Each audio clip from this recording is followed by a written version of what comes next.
Tuesday, got your girl in the cut and she Tuesday. Club going up on a Tuesday. Got your girl in the cut. I'm the Two-Tone Bandit, and welcome to a podcast for Tennessee Titans fans by a Tennessee Titans fan. Pull up and represent that two-tone blue the way that you want to. This is a community. This is a brotherhood. This is for us. This will echo the voice of the fan. So lock in, subscribe, and let's go ahead and tighten up. Let's get it. All right. I got my bro, Coach Murph, in here with me. And what I decided to do, and I brought him along with me, is I said, we rebuilding, looking at the news, and we all talking and looking at different things. And so why not use technology? Let's use AI and see what they got to say about it. So I asked ChatGPT, if you were Mike Borgonzi, the general manager of the Tennessee Titans, and you had to rebuild them to a championship caliber team, how would you do it? And so I'm going to read off what's broken down into a few key points, and then we'll go discuss those. Tell us how you feel about it. Let's see how ChatGPT going to rebuild us to get to a ring. Let's see. So just breaking down everything. It's just a realistic dynasty roadmap. Few key points. So massive cap flexibility is your biggest asset.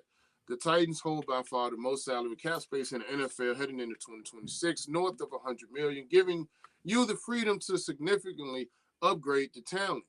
The franchise just hired Robert Saleh as head coach with the mandate to overhaul the roster and culture after a 3-14 2025 season. Saleh has brought in Dayball as an offensive coordinator, coach known for developing quarterbacks, a huge boost for your young quarterback, Cam Ward. Cam Ward is the cornerstone quarterback, healthy and ready for year two development. After a challenging rookie campaign surrounding him with talent is priority number one. So we're going to have to make sure that we surround him with more talent because the current paid Titans include Calvin Ridley, Dan Moore, and Jeffrey Simmons. These are Simmons is more a foundational piece to me, I think.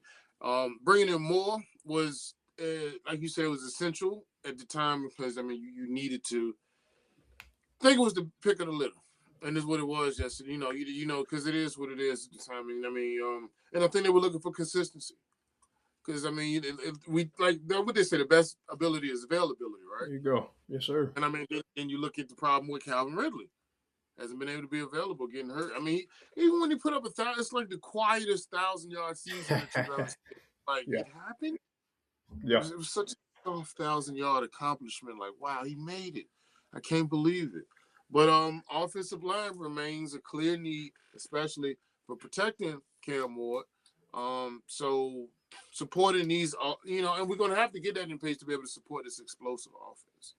So I think, like we were just talking about, pretty much just talking about the offensive line. And some people say maybe an upgraded left tackle, but you got a lot of money invested in that. So you don't really pay that type of person to sit on the back end.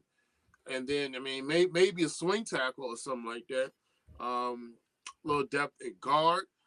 We even look at adjustments at the center. So we understand that the offensive line is another critical position that we need to address. And defensively, we got edge rush for sure. And cornerback are top roster priorities. The wide receiver group needs a true number one. Really is talented, but he's inconsistent. So we haven't had a number one since Mr. Brown, I would say. I agree. Got a draft capital, got a top 10 pick. So building through the draft, to pick these up, it will be key to the strategy.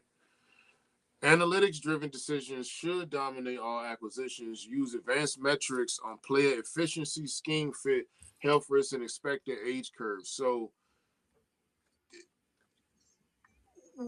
I think the biggest question mark for us to understand what's really going on moving forward is what type of scheme that they're trying to build.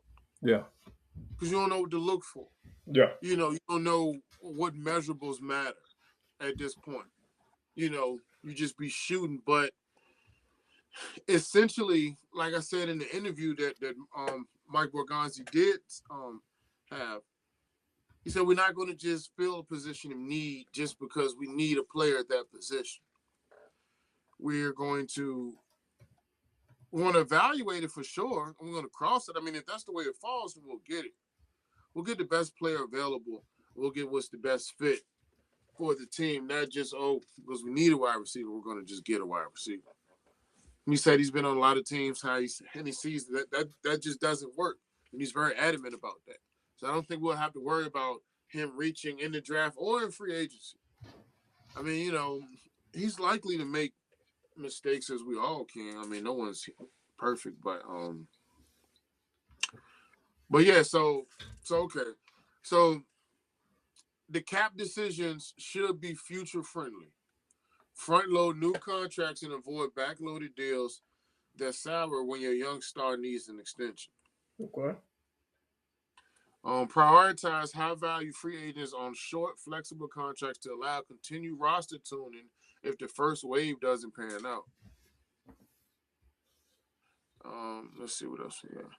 So, develop a balanced attack, an effective run game, and versatile receiving strokes to keep defenses off balance without overexposing Ward. Let the coaching staff tailor the schematic identity around Ward's strength, playing for modern concepts like play action, RPO, and tempo to maximize efficiency. Create a competitive defensive culture with rotation depth to handle injuries and maintain pressure throughout games. Invest in player health, sports science, and recovery technology to keep your roster fresh and deep into the postseason. Set explicit yearly milestones. I guess you want to pay attention like your winning records and your growth. Trying to play, you want to, let's say, 2026, just try to have a winning record and just try to see that we've grown. Yeah. 2027, try to be a playoff contender. In 2028, try to be a sustainable title contender. So I guess if you put building blocks on what you should expect from your team each year, and then you maximize on that. I mean, if you understand the goal going into the season and off season, depending on your length of your contract, I mean, especially going into the off season, it's easy to capitalize on it. But if everybody understands the way we're trying to build this team, and that's one thing that's good about having a young team and getting some of these players on, because if we could get a few of these players on the field, I mean, we got a lot of rookies that's the nucleus of this team. We got a lot more that's coming in this year. Yeah. And so with a few 2- and 3-year deals throughout a few of the signings, we'd be able to create a nucleus that can at least have a 2-year run with each other before things start to begin to shuffle. So I think this team right here have the best continuity that we would have seen in a minute. And that's another thing. We haven't had a stable team. There's too many moving pieces, and so because we got too many other moving pieces on the other side of the ball. 100%. New GMs come in, and then a new coach, and then new, and this not my guy, and this I don't do this like no this, and so we've seen a lot of people go, a lot. This was a very different one this year. I mean, we seen how you said Brownlee, and then McCree, and then it was Landry left this year too. Right? It was Landry. No, it was Jones. You know what I'm saying? With Harold Landry, he left this offseason, this previous offseason. Yeah. Okay. So it wasn't during the season. Yeah. But yes, he did leave. Okay, but it was before the season. Okay. Yeah. But these names that we, Nick Westbrook-Keenum, and I'm not saying, like I said again, but just these were who we were used to. And so now we're trying to adapt to new players, but no one has yet to establish themselves until we haven't really seen any flashes until this year's draft. 100%. And they were looking at guys like DK and Iron Man and Ward, like, okay, and Helm, and we see him, but okay, so everybody else has just been people coming through, Yeah. Just Van Jeffersons and Tyler Boyds and, what's the other one that left us? Came from Seattle. Lockett. Tyler Lockett. Yeah. Just a lot of, DeAndre Hopkins and just a lot of just I don't know, man. And Pollard, I really don't think Pollard's a bad back guy. He's just not number one. That's the thing. He's not a number one. So, and the issue is now we have two number twos in our backfield, and one can stay healthy, one cannot. So, with that being said, what do we do at that position? Do we push forward and just try to drive somebody that's going to be a bell cow and just have TP back it up? or what? Is it, and that's the issue I think they're going to run into because again, with guys being so good in the building, with prior staffs, they cared about, this kid is good for the building. They care about the building to a certain extent. This guy needs to stay here for camaraderie and things of that nature. With a new staff, everybody's up for grabs. Anything can happen. So TP, Yeah, he might be one of those ones that might be on his way out, unfortunately. yeah, that's true. That's true. Well, look, since we identified kind of the state of the team, or as we see it and understand it, and we look at an optimistic fast track, you know, to trying to be a championship caliber team, we have to exploit cap room aggressively, sign multiple high impact free agents like wide receivers, offensive linemen, and defense to turn Tennessee into an instant contender. And then not to hesitate to pursue an elite receiver in free agency if the market allows. A true alpha wide receiver accelerates offenses faster than any draft pick alone. There you go. Um, Pair Dayball's quarterback development expertise with a potential star receiver combo, young and veteran, to unlock war ceiling. Be willing to trade down for extra first rounds, then use those picks on immediate contributors, linemen, receivers, cornerbacks, rather than trying to do like a safe project. Target a grown man offensive tackle, Mm, okay, and free agency or via the trade to secure Ward's blindside, invest heavily if a top option is available. If possible, acquire a proven pass rusher or cornerback via trade or free agency to create a fearsome defensive identity overnight. Build a defense that can generate turnovers and pressure, take calculated risk on athletes with high upside, even if they're raw. Use analytics to optimize in-game decisions. Fourth down aggressiveness, 2-point conversions. These marginal gains can decide playoff games. yeah. Leverage Salah's defensive mindset and Dayball's offensive acumen to balance the identity. This combo can catalyze faster growth than a typical rebuild. Cultivate a championship culture from day one. Mindset matters when a roster is assembled with high talent but little playoff experience.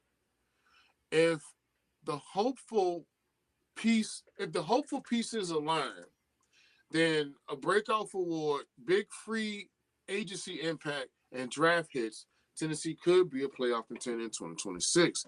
A Super Bowl run within the first 1 to 2 seasons becomes plausible under this optimistic timeline. Sustain success by locking up emerging stars early before their market explodes. Reward low cost homegrown talent with early extensions. A dynasty isn't just a one off thing to do. You have to ensure cap planning and and keep coaching continuity to compete year after year, not for just one postseason. So so kind of little evaluation and then just some quick points. Like I said, nothing much into too depth. That was just like key points. But what are your critiques to the approach of trying to become, in an optimistic version of trying to become a championship caliber team overnight? I like most of the things that was said, other than the fact we got to spend a lot of money on the offensive line for the simple fact we already did that. So with us already spending a lot of money on the offensive line, with us already spending a lot of draft capital on the offensive line, um, that's the only questionable aspect of what was said. But I get what they're trying to say. I get what Chat GPT is trying to say. I get the direction that they're trying to go in. You have a great defensive mind. You have a great offensive mind. So we got to combine the two and blend them together. How do we do such? Free agency and drafting perfectly. I mean, no slip ups. I mean, at least special team stars, at least special team, I wouldn't say stars, special teams, um, demons, as they say, getting those guys in there and having them perform and do what they got to do, no matter what, at least on a special team level from rookie season on. Um, so I'm really interested in what free agents Chat GPTs puts at us and throws at us, and we can really see what we can do with those guys. That's interesting. Yeah. Huh. That's interesting. Yeah, who would you bring in? No, Brian already. Who would you target, man? You already We know need my a list. championship overnight. Who we gonna bring? Who we would do? I mean, pretty much the same thing I said last night. Honestly, You're not stopping all I'm just, bro. I I'm feel just saying, like, think about it. What was the biggest, like, when you're bringing in a rookie quarterback? What do you normally have in place for this rookie quarterback to come into? Receiving line. A receiver in line. We Yep. didn't have that. We had Calvin Ridley, who's what 32 this year, I believe and 32. Yeah. then you draft 2 fourth receivers and a tight end that shows up when he feels like showing up. Plus an ink play, like, and for majority of the season we had no run game. Tajay was hurt again. Tony Pollard was trying to do what he could do, but for Derek in the last couple of years he was here, he was getting hit 2-3 yards behind the line. Yeah. So I mean, he's 31. Red is 31, not 32. but he'll be 32 when the season starts, or he'll No, he's turn going to be 32 this season. 32 in December of next year. Well, December of this year. Okay. So towards the end of the season. Yeah. I just, bro, there's so many young receivers that this team could bring in to help Cam and be more consistent. The biggest word that I use when it comes to this team that we don't see is consistency 100%. from anybody. I mean, think of the weapons that Cam threw to this year. Out of all of them, who is the most consistent receiver from him? Can you say anybody? If you want to be honest, Gunnar you can Hill say was the most consistent. Gunnar, yes, I give you that because that's a tight end. I thought you was referring to the wide receiver. Well, I'm just saying, like a receiving option. I got you. I agree with Gunnar because I was about to say with the receivers they weren't consistent. No one was. No, There's a lot of drop balls. Who had the most receptions? Chig. I believe Chig. Chig was I looked at it earlier. He caught. That was going to be my next question. Who was targeted the most? He was, so if I'm not mistaken, I could be wrong. I think Gunnar caught 44 of 55 passes. Chig caught 54 or 55 of like 74 or 75 passes. So I didn't look at Iomander or DK or any of those guys. But I just, bro, they don't have a wide receiver one on this team. And it drives me, I've been screaming this for years. Ever since AJ left, they have not had a wide receiver one. And bro, I'm probably the biggest I'm probably the biggest Traylon Burks fan there is. Like, that was my guy. I wish Vrabel would have used Traylon Burks like he was used at Arkansas. But then, like, every time this dude seemed like he was about to turn a corner, he'd have another injury, and it sucked. But then you see him go to Washington, and that touchdown he had from Marcus, and I was like, good God, man, why? Yeah. Why do you do this to me? Yeah. So, for the targets, brother, 89 for Alec and 79 for Chig. For DK, he had 74 targets. For actual receptions, we had Chig with 56. Alec had 41. Chim had 48. And Gunnar Helms had 44. So, yeah. Bro, and think about it. Think about, like, the number one receivers. Some of them dudes are catching over 100 passes. 100%. And 56 is terrible. We're in the 70s. Yeah. Like, it drives me nuts, bro. But hey, don't take Luther Burden. Take Femi Oladejo. Femi's going to be good, though. I feel like Femi's going to turn it around with Coach Saleh, because that's what Coach Saleh does. He makes beasts. He molds. He crafts, especially when he doesn't have to worry about so much. He's the head coach, yes, but you got to realize you don't got to worry about the offense at all, because Brian Dable is going to have everything. So that's why I have faith that guys like James Williams is going to turn out to be really good, even if it's at edge or if it's at middle. That's my guy I feel too. like I love that guy. I feel like Femi is going to have a great season because the game that he got injured, I honestly felt like it was one of his best games. So I'm gonna do a I wait feel and like they're going to see on turn it Femi. around. Yeah. I'm gonna do a wait and see on Femi, and if I have to do an apology tour, I will. But I don't see it, bro. Like he couldn't get off blocks. Like if he gets touched within his first step, he's done. If he can beat him, Okay. he's got a chance. But just from what I saw, like he struggled, and just like I don't want to bring him up, but Sweat, bro, Sweat struggled. Yeah. He was getting, and he wasn't even getting doubled, but he could not get off a block to save his life this year. Yeah, Sweat had a rough year. He definitely had a rough year. He had flashes, but he had a rough year, especially compared to that rookie year in which he had. Um, that's why I feel like him going and training with Jeff is going to be huge for his career. Because if he puts some good stuff on film, that man is going to get paid. So I look forward to see what we're going to get from him this year.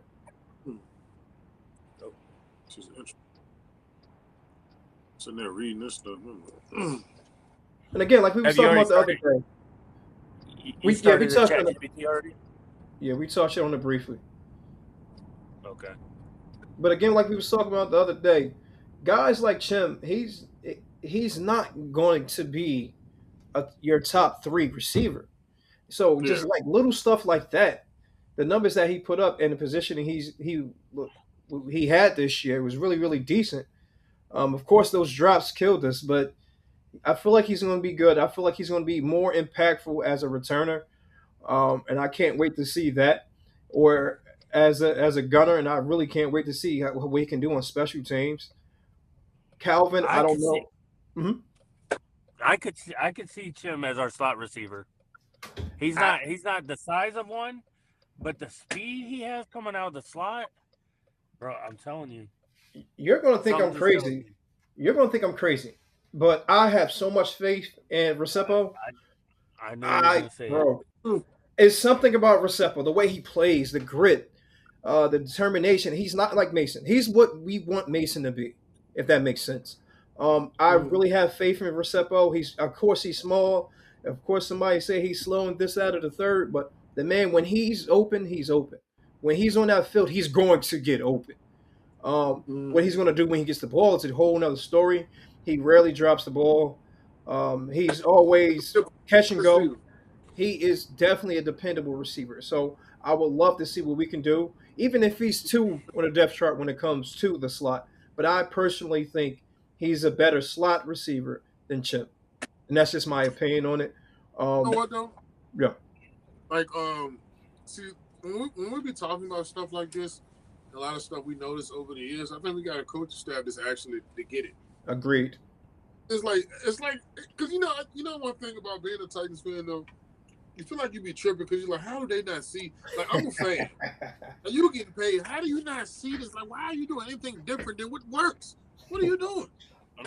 Bro, it drives me crazy every year. I'm like, how are we seeing this, but y'all ain't seeing it? Yeah. Look, but did you see what happened when X got in the game? Look what happened when he got in the game. I did, but let me say this. Mm-hmm. One, that nobody had film on him besides college. So obviously, like, you know, that's his first game. Like, he's going to do what he's going to do. Yeah. But what I've noticed with Titan fans, and I'll put myself in this category too, we tend to fall for a guy that has a story that you want to believe in, and then, like, I agree with you. Go with it, and you will defend it until you die. Bro, this was me with Malik. To this day, I'm still defending Malik, bro. But were you right? But let's think about it, though. Were you right? Of course I was. And you can tell you were right when he developed and he got better when he went to another system that knew how to use him and did what he does good more so than what they want him to do good. It's two different things. Look at the last preseason game he had under Brian Callahan. Bro was dropping dimes all over the field. Mm-hmm. Like this team is so fast to rush to judgment that they just like if it doesn't work out in the first minute or two, like that's it. It's over with. Yeah. It's Yeah. oh, it drives me crazy. I tell everybody, bro, like they think I'm playing. Watch Malik go to Miami, and I'm gonna be the first one to buy a Malik Willis Miami jersey. You better not do that. In the orange though, in the orange to make it look like Tennessee colors. I got you. He's gonna do well though. I really like Malik, and I wish him to digress. I wish he does great. I like all our quarterbacks to do good. 100%. 100%. Marcus, I find myself watching Redskins games when they play you, Marcus. Come on, hey, you do it, Marcus. Unless they playing us, then it changes. That's a whole nother story when they playing us. You can light it up against everybody but us. We still root for the guy. It's just different over here in Tennessee. It's different. Y'all gonna get mad at me, but guess what? Brian cheered the whole damn game for Malik. When he started to go off on us, I was screaming.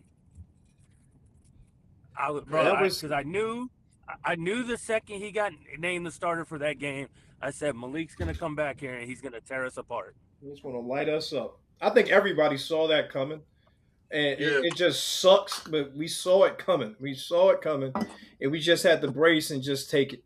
We had to take it. They hated it the most because they knew that I wasn't gonna let them live it down. It's that John, then getting beat by Fred. It was just a lot of stuff going on. Man.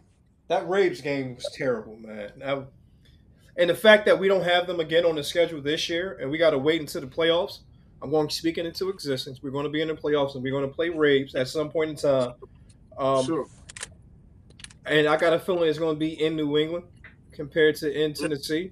But what if it's like this, bro? What is it like this, fellas? If we play Braves in our last game at Nissan Stadium in the playoffs, how do y'all feel about that? Like, if we win that game or if we lose that game, it's going to be huge. It's definitely going to be huge. I might got to come up to Tennessee for that. Least that's probably one game I will be at is the last game at Nissan Stadium. Yeah, I know I am. Like I said, I'm gonna go to Indianapolis this year. That's gonna be my one away game. I'm at all the games in the East Coast. I think I'm trying to hit 6 this year, bro. I think I'm gonna meet you. I'm gonna be in every game in the East Coast for the most part, and then I'm gonna try to go to a Nashville game. I know I'm gonna get a regular season game in Nashville. I gotta get one. I gotta get that last Nissan Stadium game. So I'm about to go to the Baltimore job. I was looking at that Baltimore. Oh, I'm absolutely in there. I'm going to be at the Giants game too. I believe we got the Giants or Jets at home. I mean, at their home. So I'm going to be at that one. Derek about to run through us, bro. It's the Giants because the Jets. We host the Jets. We host the Jets. So yeah, I'm definitely going to be at the Giants game. Derek, he better not run through us. If it's at the middle of the season, we're going to be okay. If it's at the beginning, we're going to have a problem. So hopefully it's at the middle of the season. If it's at the end, we're going to have a problem. The middle point is where we're going to be good because that's when he kind of slows down and just goes in little rhythm and stuff like that. But the end and the beginning, oh man, it's going to be a problem. That's what I said. If you get him the beginning of the end, you're done. Yeah, but I think James, like I said before, James Williams, he's going to put a hit. He's going to put some lickings on him. So I think I'm I think I'm gonna go to that Baltimore job because, like I said, I'm right here in Virginia, so that's right. That's like 2 hours. You got that DC one too. Can we play Washington this year too? Yeah, we play DC. I think we play them here. We do? Yeah, they do. Yeah, because I was just looking at all that shit today. Yeah, I think we play them in the Jets. They come to our house. So I know I want to go there for the Philly game. I know I want to go for the Jets. I'm thinking about a rivalry, but I think I want to go to the Tennessee for a Jags game. And then I know I want to go to Vegas and see the Raiders. I'm just gonna go to Vegas see the Raiders. Yeah, I finally convinced the wife to let me do a road trip. So I guess me and my son gonna do Indy. Word. Yeah, they got the Vegas. Vegas is going to be away. Giants are going to be away. Baltimore's away. Cincy, Dallas, and Detroit. Home we have Dallas, I gotta take my little. Cleveland, Jets, Philly, Pittsburgh, and Washington. So you guys were right. Yep. Yeah, I just looked at it earlier because I picked the 6 that I wanted to. I said if I had, because I tried to get ahead of it because I'm like, what do I want to do? Yeah. What do it look like for me? And I'm like, damn, that's so like if I could just like no holds bars, I'm gonna just pick them. So I picked Vegas just because it's in Vegas. It's like, oh, it's Vegas. The home I got to go to the stadium. So like I said, my co-host on the other one, he a Philly fan, so we was gonna go there. And then I'm thinking Jaguars beef because we play Liam Cohen. I gotta be there, man. Oh, you gotta be at both of those games. I don't give a damn. We gotta go to Florida and Nashville. I think I might go to the Philly game just because it's AJ's return to Nashville. Hey, AJ might be a Titan by that time, or a Patriot. So. Y'all think I'm playing? Vrabel is about to put the Titans back together in New England. He's going to get everybody but Derek. He's going to get everybody but Derek. Chig and AJ are going to be up there. Watch. Chig for sure. Like we were talking about before. Yeah. Chig for sure is going. I already know that for a shadow of a doubt. Just like I feel like we're getting KB no matter what. But Chig is definitely going. He's definitely going to be a Patriot. And I honestly feel like AJ is a toss-up between here and the Patriots. But I think he's leaning more towards the Patriots. KB just did an interview with Jim Wyatt, too. Yeah. He wants to come home. And it's more so for family. So that's cool that he's doing that for his family. I want to say they do. I want to say they got a little money, too. So what has ChatGPT told us so far? Everything Brian said?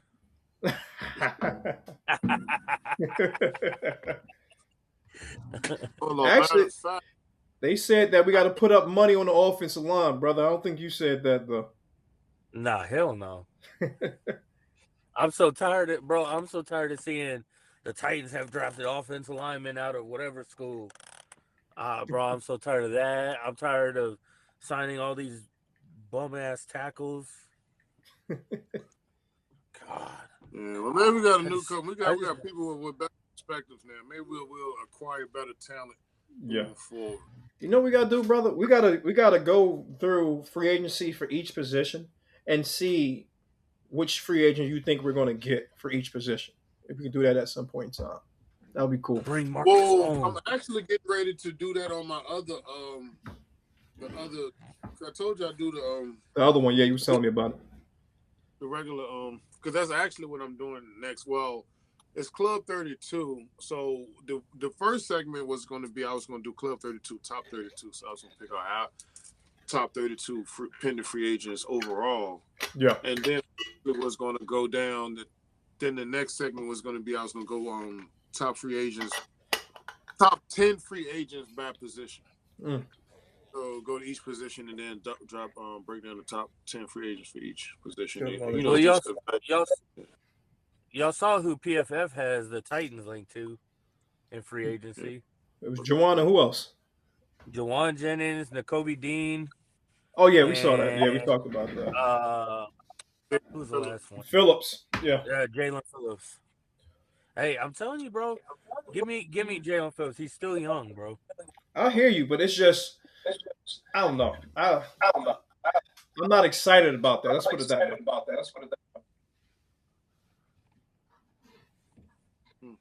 I feel like Baines is going to be a little bit. He's going to be a better pick, or Bailey's going to be a better. I think Baines is an interior defender. You think he's inside defender? Yeah, but that's why I need to see what the combine numbers are because I think because of his measurements that he's going to be an interior defender. I hear you. I think he'd be able to do both because he did it at Miami. So the way it's in college is completely different than NFL. We'll see.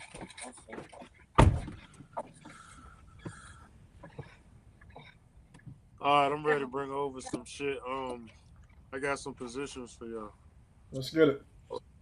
Hold on. Here we go. Let's finish strong. Yeah. You think we, real quick, do you think we get a fullback this year? When was the last time we got a legit fullback? You don't think so? No. You know who could play fullback? You brought him up yesterday. Cool. Who did Arthur use as a fullback type player when he was here as our offensive coordinator?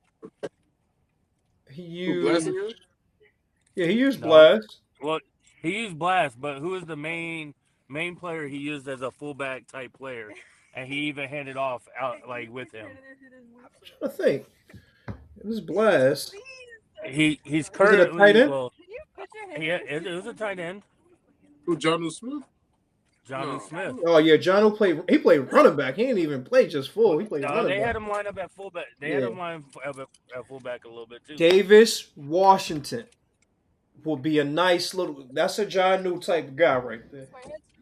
I was gonna say use David Martin Robinson. Yeah, that's what I said. I think I said his name wrong, but yeah. Yeah. David Martin Robinson.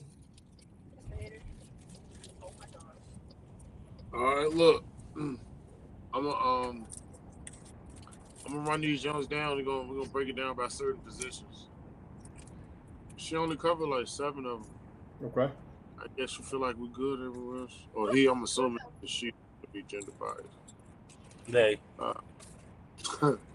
All right, so let's go. Look, if I'm running the Tennessee Titans 2026 free agency like a GM, I'm spending big in 2 places: pass rush and a true top target for my QB. Then I'm using the rest of the money for coverage help, a tight end mismatch, an O-line depth. The good news, the Titans are sitting on $100+ million projected cap space depending on final moves, so you can realistically land 2 blue chip starters plus 2 to 4 solid starters. Below is position by position with a plan A, plan B in place. So number 1 is edge rusher, non-negotiable. Your front already has interior talent on paper, but you still need a closer who turns 3rd and 7s into punts. Plan A premium. They trade Trey Hendricks? No, that's not. That's money right there. That's I don't understand. I don't. He's a free agent. Plan B. He is a free agent. He won $25 million though. Market value is $25 million. Plan B, Jalen Phillip, if medical checks out, he's a high-selling pressure player, premium upside type. Plan B2, high-end starter tier, Odafe Owe or Boye Mafe. Strong fits for an aggressive front that wants speed, heat off the edge. Of Plan C, if the tops get tagged, shop next wave from larger free agency pools and be ready to overpay slightly for pressure rate rather than sacks. So what y'all think about this edge, approaching the edge? Like Alway. Alway from the Chargers is probably decent. He's going to want $20 million market value that I'm looking at right now. That's the only one I would. That's just personally me. That's the only one that I would pull a trigger on. A little bit less than 19 though. I'd ride with Jalen. Like I said, if medicals check out. Yeah. I don't see Jalen's market. I don't see Jalen's market on here right now, fellas. I know he's going to want money too. Probably like 12 to 15. You think so? I see it. Sounds about right. Because he's not in that top echelon. He's like that approaching. It's like a kid's report card, approaching expectations. Shit, I would try to bring Draymond Jones back, man. Draymond Jones did very well with us this year. He did pretty well. He didn't make the playoffs and get us that extra pick. Yeah, other than that, that wasn't even on him. That was because they didn't make the playoffs, so he got his sacks. Definitely got his sacks. He got more than enough sacks. That's because Tyler Luke missed a field goal. Yeah. Hey. Hassan Reddick is only going to command like $5 million. That's something that we can think about. Yeah, but I would have liked Hassan Reddick a couple years ago. Yeah, right now he kind of a little bit off. What's next, brother? What's he, 34? 31. Oh, I thought he was older. Mac is 34 though. The next talking go and get a CB1 outside corner must pair with the pass rush. So if you're going to heat up QBs, you need corners who can hold up long enough for that pressure to land. Plan A, CB1, Jamel Dean, consistently graded, valued as a top option in the class. Plan B, CB1, CB2 type, strong. Tariq Woolen, size, speed, profile that can change matchup outside. Plan B2, starter tier is like a Jalen Watson or Alontae Taylor. Give you a legit outside starter without paying absolute top of the market. Or plan C, you're talking about value depth that can start like a Greg Newsome or like a Kader Kahu type. Solid options if the bid didn't get too wild and you're just trying to pack in on depth. But that's the cornerback approach. Yeah. What's it? I love Alontae Taylor. Did they say Alontae? Yeah, they did. Bro. I love Alontae Taylor. Please, God, get him. Please. I think everybody in Tennessee, every Tennessee Titan fan is down with that one. I definitely would take him. I don't even care how much it costs. I would love to get Alontae Taylor. Real talk. Because he's not just, he's gritty. He's long. He can hit you. He can do a lot of stuff. He's a tone setter. And I don't think money is going to change who he is as a player on the field. Because some of these guys that get money just fall off. I don't think he's that type. I really don't think he's that type. I love Wallen also, but Taylor is my number one, and I would throw the bag at him. Throw a bag. Okay. And so who would you? Okay, so if you let's say you miss out, then where you going? If I miss out, or if you don't want to come. If he don't want to come, I would say Dean is good. Dean is decent. He does what he has to do. Wallen is good. Like I was saying before, I thought we was going to get him in a trade. A guy that I don't know if ChatGPT brought up, but played for Robert Saleh is Jason Pinnock. Yes. That's how you say it. Yeah. Yeah, no, it wasn't brought up. He's on here too. And he's not going to cost a lot either. So that might be one we can definitely look. More than likely, we're going to get him, period, because his relation and the fact that he's not going to cost a lot, and he's still young. He's 26. So I really feel like that's possible. I feel like that's going to happen. Keep an eye on if we get an Al Harris. If we get Al Harris, keep an eye on Diggs. And I don't think he's going to be on a 1-year prove-it deal wherever he goes. And I'm going to say between $5 million and $7 million. So keep an eye on Diggs. Only if we get Harris. If we don't get Harris, I don't think we touch him. Yeah. But yeah, that's one guy that I really think is a possible get for us. Okay. I like Woolen too, as a guy. Woolen is different, bro. He's definitely he's just like Teller. They long and they cause havoc. They cause problems for defenders. I mean for offensive receivers. Yes, that's violent. That's one of the reasons I like Julian Neal out of Arkansas in the second round, unless of course Chris Brazel's there. Yeah, and that's why I was saying I like the other kid out of Indiana. Yeah, he's small, but at the same time, that boy he's nasty. He's fast. He's violent. He hit you 5'9", so we don't know how much that punch is going to give, but he's going to hit you. Yeah, I think Julian Neal's 6'2", so that's a big corner. Yeah. Okay, so Brian, so if you said if not who you want? So if Alontae Taylor Alontae is my number one. And who your number two? My number two would be Woolen, and then 3 would be Pinnock. Okay. I'll match you on that, bro. I feel the same way. That's probably my top 3. And then draft, I like Pons. Like you said, you like Nils. I've seen Pons, I've seen him in a couple of mock drafts that I did, and he was usually, granted it's a mock draft, he was usually around the 3rd round when I saw him. When I saw him too, it was around 3rd or the end of the 2nd. So it's possible. It's definitely possible. Yeah. Okay. Well, Of course, the obvious next would be, getting an X receiver, a true feature target to help the quarterback immediately. Even if you like your current wide receiver room, a young quarterback's life changes when you add a legit throw it up, win isolated guy or a separator who turns 2nd and 10 to a 3rd and 2. So plan A, alpha option, George Pickens listed among top overall projected free agents.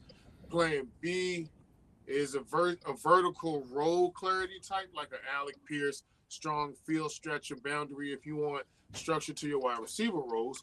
Plan B2, like a speed, space creating type of guy like a Rashid Shaheed or a Romeo Dobbs, explosive complements that stress defenses horizontally and vertically.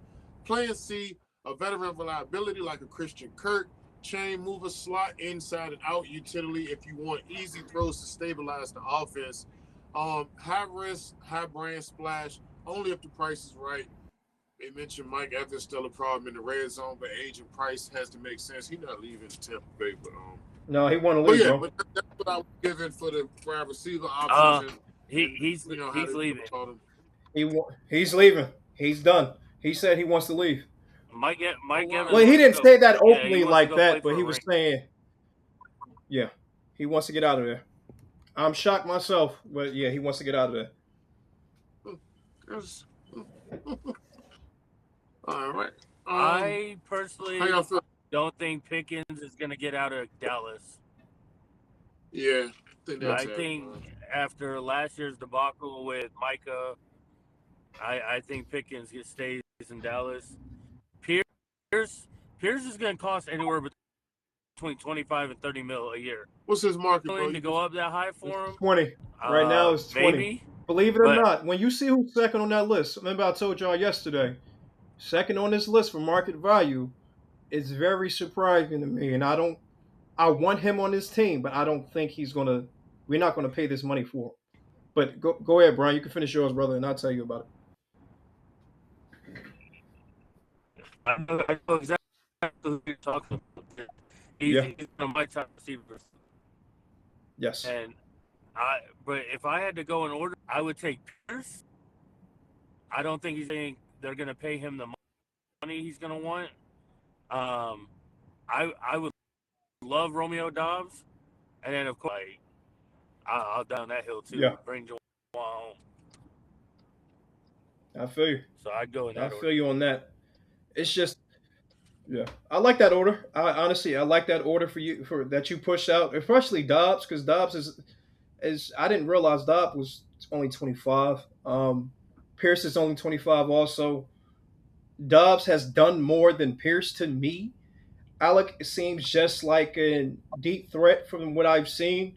Dobbs will route you up, so that's why I like Dobbs. Dobbs is only going to command $12 million on the market right now. Pierce is going to command 20 as of right now, but of course it's going to go up. And Juwan Jennings is commanding 22 million on the market as of now. I don't, again, like I was talking about yesterday, I don't see it, and I don't know when it went up, especially at 28. I don't know. Pickens is 24, GP is 24, and he's commanding 30, but he's not going to leave Dallas. Like we talked about before, I love Rashid, but I don't see us picking him up for the simple fact we already have a returner. So are we just going to have him on the outside doing whatever, or the slot doing whatever, when other teams are going to pay more for that return and that receiver role? So I don't see us moving when it comes to that. Debo is out there, but I love Dobbs more than anything, and I love Alec Pierce more than anything. So those are my two right now. And Jennings, if we can get him for less than his 22. Yeah, I spoke on Debo yesterday too. I remember. Yeah. Yeah, that is a reach in paying.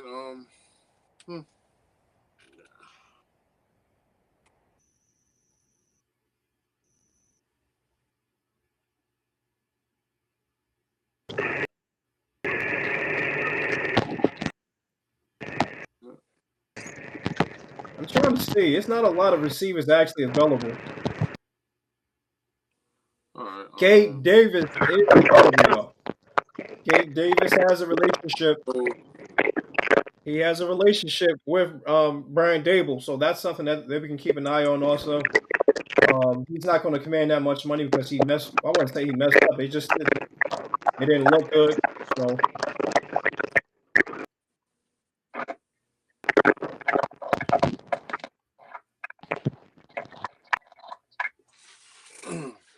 yeah, he doesn't even have a market value on here for him.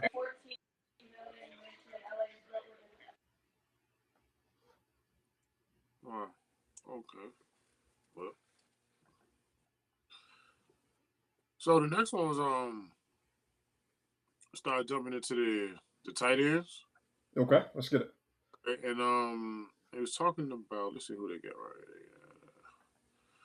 So for the tight ends, because it's like modern offenses need a tight end who can either threaten seams or punish zone looks. So plan A will be mismatched weapon. Kyle Pitts, repeatedly ranked as a top tight end option in this free agency group. Plan B, an ascending starter like Isaiah Likely, upside and athletic profile. Plan B2, complete vet starter like a Dallas Goedert, reliable plug and play. Plan C, like a budget short deal type, will be like a Darren Waller, only if you're comfortable with the availability and age gamble.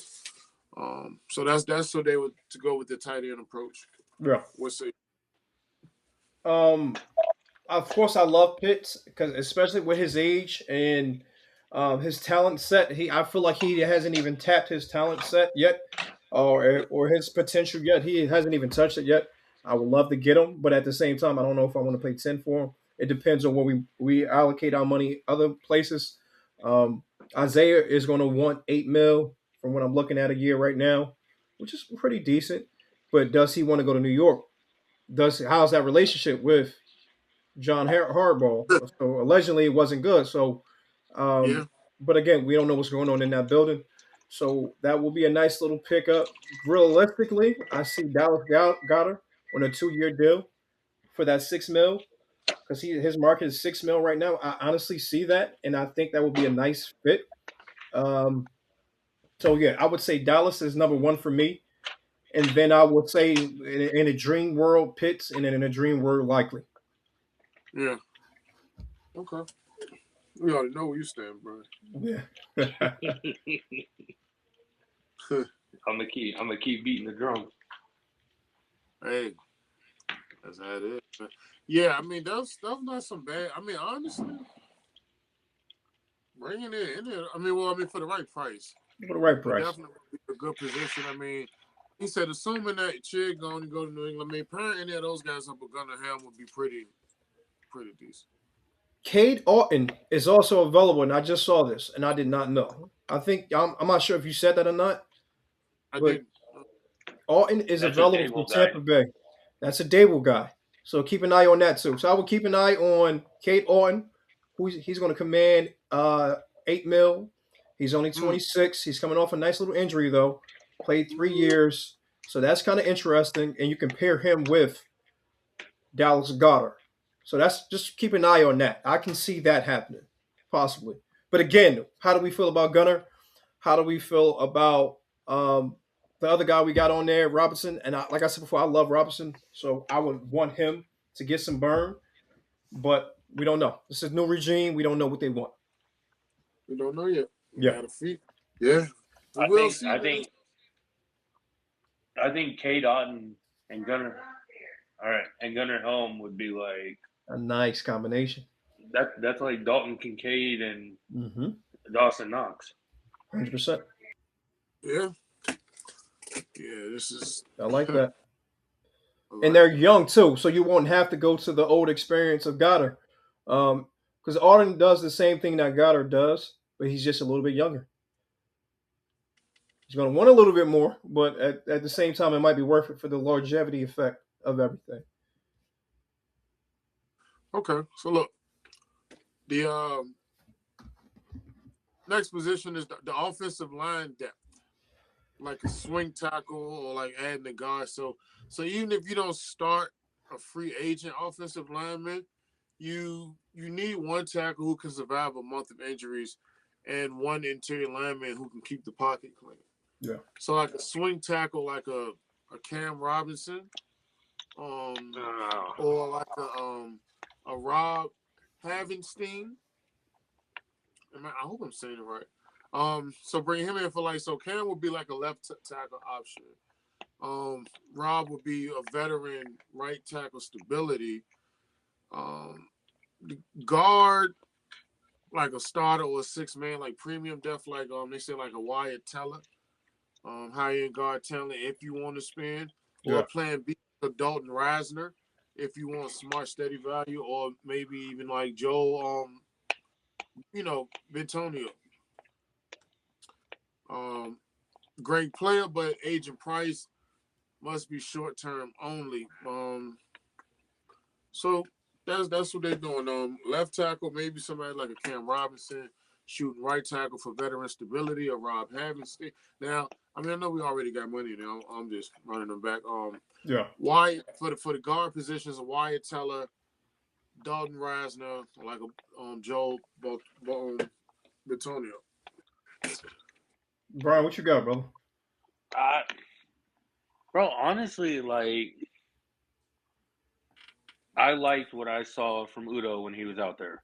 100%. I would bring him back and let him be your swing tackle. That's why. And then, like I said, even in short stints, Brendan Crenshaw Dixon. That was another guy that looked really good when he had the opportunity to play. Yeah. When it comes to, I see, I love Udo also. I feel like he can be a swing. But if you wanted to get cute, you would get Vera Tucker from the Jets. He's young. The thing is, he's going to command starter money. Is he going to be your starter for sure? You got to think about that. Do you want to put him at that right guard position? So that's only time that I would pay this money, he's commanding 12, damn near 13, and that's just the start. So that's only way I get him if he's going to start at right guard. I like him. I like Evan Neal as a backup guard. I wouldn't start him. I just have him as a developmental piece. But that's only if we don't get Vera Tucker. Because Evan Neal is going to command $5 million, which is not bad at all. He's 25, 3 years in the league. He has time to develop. I like. Who else do I like? Remember one thing when it comes to all these free agents is we'll have to pay the "you suck" tax, of course, but at the same time, you're not going to have to pay them what some of these other teams are going to have to pay them because income tax. The income tax. Yeah, but one thing that I would do is, I'm going to say this one name first. Will Hernandez is a guy that we got to keep an eye on. Will Hernandez, he played with the Giants. He's with Arizona. It's a possibility. He's only going to command $2 million. He's a guard. That'd be a nice possible piece if we want to, a cheap piece. But we have to re-sign Corey Levin. We have, that is a must. I don't care. I don't care how much. $2 million a year? Corey is commanding. They don't even have it on here, so it can't be much. What was his contract last year? 1.2. Yeah, so give him a slight bump. Give him like a 2-year deal for $4 million for 4. Yeah. Or you just two a year. Honestly, he's that important for this offense. I might even give him a little bit more, man. Honestly, well, I give him that and then give him a good signing bonus. Yeah, there you go. Because he's that important. A lot of people might not think he's important, but he's important. He's a good piece. Yep. He's going to put in the work, no matter what.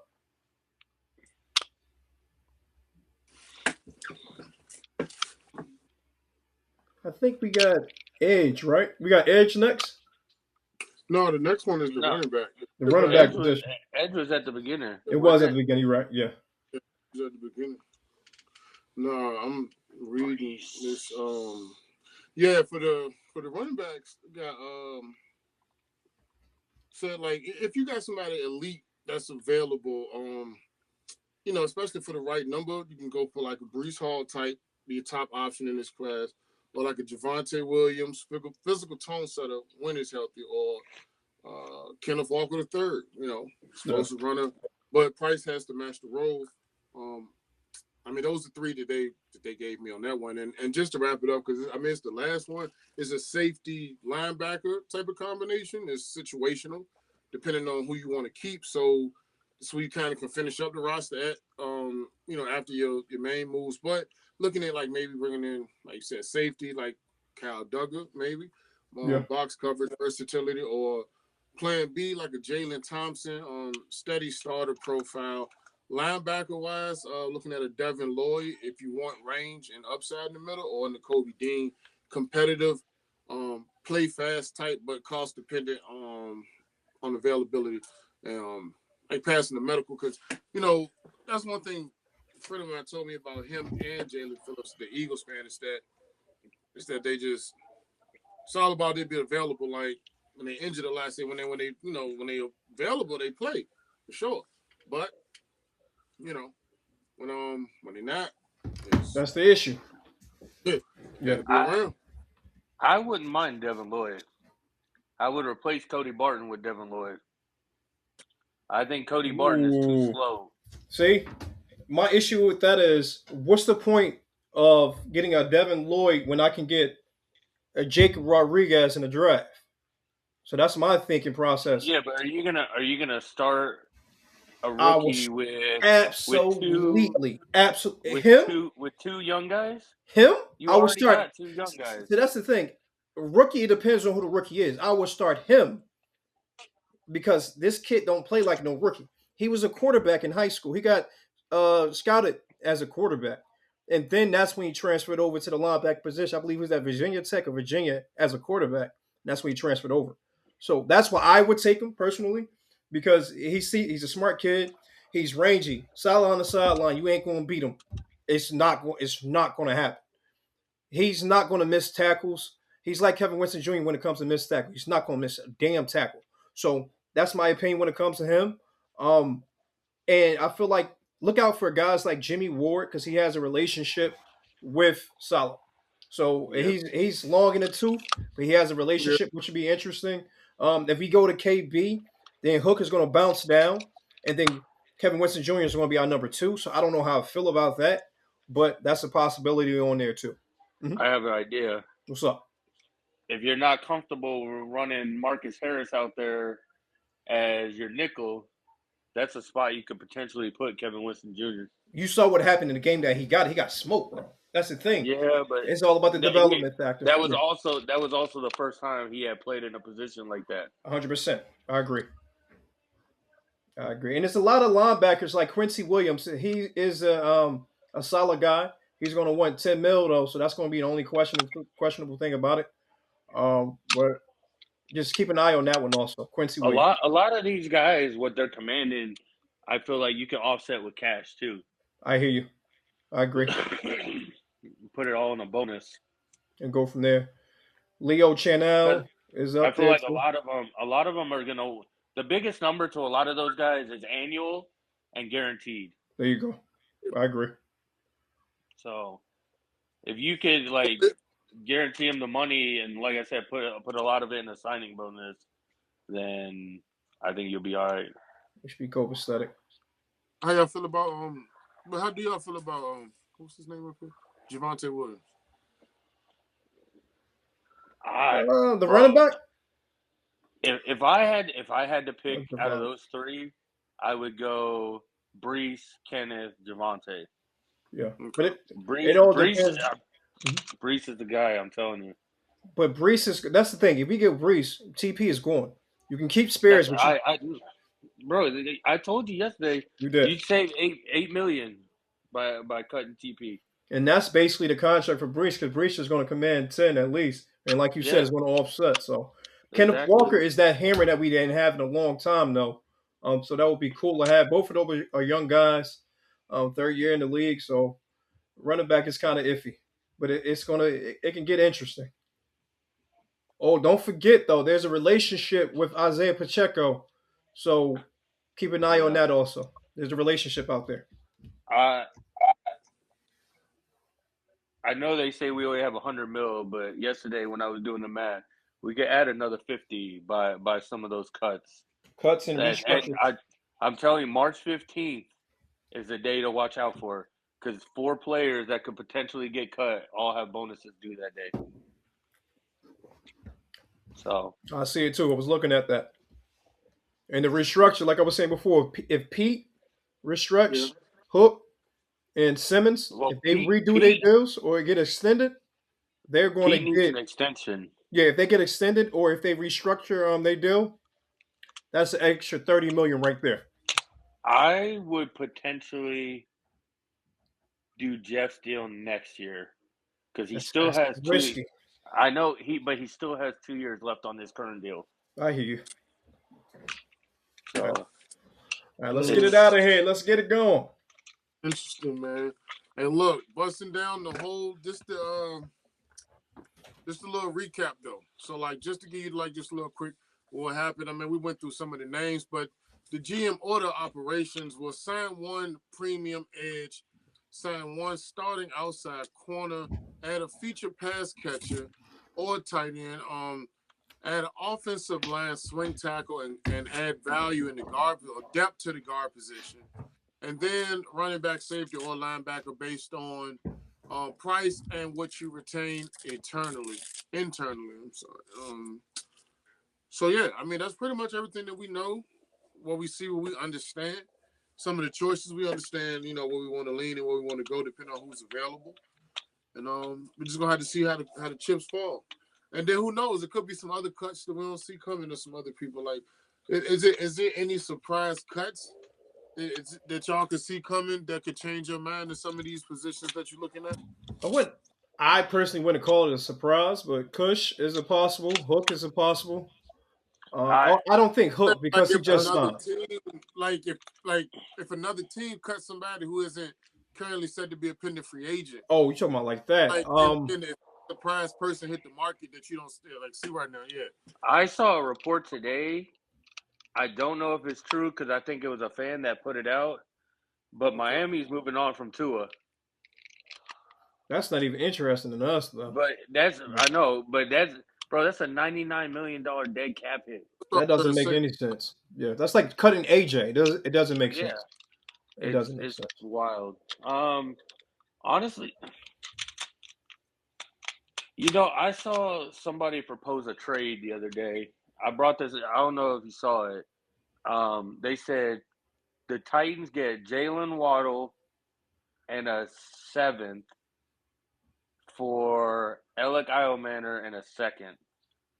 For a 2027 second, not this year. Do we? All the draft picks are 2027. Do you feel like Waddle is where he capped off the bit? Like, do you feel like he's going to grow any better than what he already is? I think he can get better. So how good do you think Alec would get then? Bro, I think Alec's a 4 on our team. Yeah, I'm saying that. So he's a good Gabe Davis on a Brian Dable offense. The good Gabe, the one that got all that money in Jacksonville the year before with Buffalo, when he was just going down the field and just mossing people. So that's the thing. It depends on what the scene and the consistency. Yeah, because he has some drops. He has a lot of drops. In key spots too. Yeah, that's interesting. I would have to think about it. You can talk me into it. Yeah. Definitely talk me into it.